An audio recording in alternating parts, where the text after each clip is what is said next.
তেজপাতা ভাজি করলাম।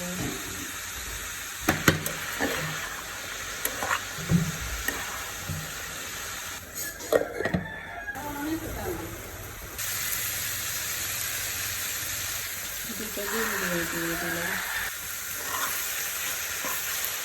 এভাবে করলে অনেক মজা হয়, আপনারা খেয়ে দেখবেন। একটু ধনিয়া পাতাও দিয়ে দিলাম। হয়ে গেল তেজপাতা ডিম দিয়ে ভাজি। কে কীভাবে করে জানি না, আমি এভাবে করি, আপনারা ট্রাই করে দেখতে পারেন।